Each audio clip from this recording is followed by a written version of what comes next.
си разказвача. Знаете ли приказката Котарака в чизми? Никой не ми отговаря. Никой не я знае. Рисуват. Сега ще ги научим. Ето го Котарака в чизми.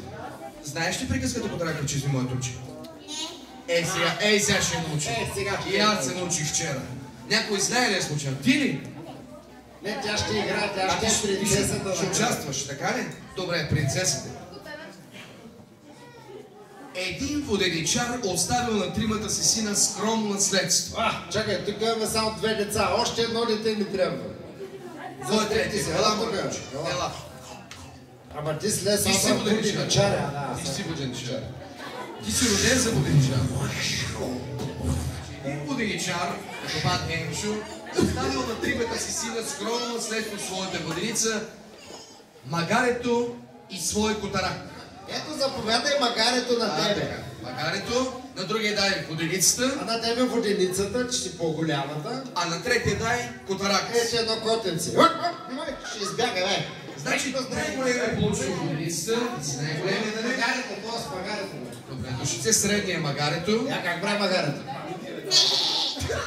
Как се прави магарето? Как я пак? Как прави магарето? Добре, това е между магаря и катър. Нещо. Батенчо. Не, магарето прави. Не, мисля, че това е по-правилно. Как прави магарето? Как прави котарак? Като се нахрани. А като е гладен? А като е гладно, как вика? Котето е. Кучето как вика? Вау! Вау! Когато от велико търмо вика вау. Вау! А когато е от нормално куче? Ще разберем как прави котката след рекламите. За най-малкия отлува, той отишъл в двореца Котарака, поклонил се ниско пред царя и казал: кой ще е царя сега, бате? Тук ти ще си царя. Колко царе? Ти ще си царя. Ето, типичен цар е това. Да си бърка в носа като цар. Еми да. Казал царя: да не си извади окото. царю честити, маркизто Караба, казва тя, кажи моето момиче. Кажи маркизто Караба. Така маркизто Караба. Маркючи Карама?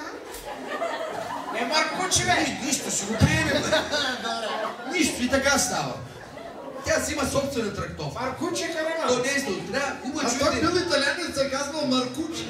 Това е с италиански происход, да. Господаря ме изпраща те поднеса, той е заек. Ето си му заека. На ръце ще можеш да го хванеш. Ето тук си, да можеш.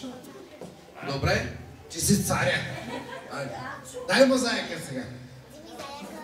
Вземи заека. Абе, цара се разсейва нещо. Добре, нищо. Ето, даде му заека, той...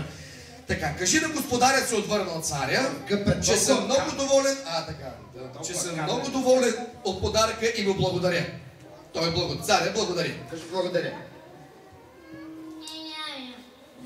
Ето, той също Страх е да не го подгонят за корупция. Да. Той говори да има пак да препине шафера. Ако не смейте за шафера... Ева, това беше магарето от първа серия. Дето го дадоха на другия брат. А той го изтарвал и магарето... Хареса ли ви приказката?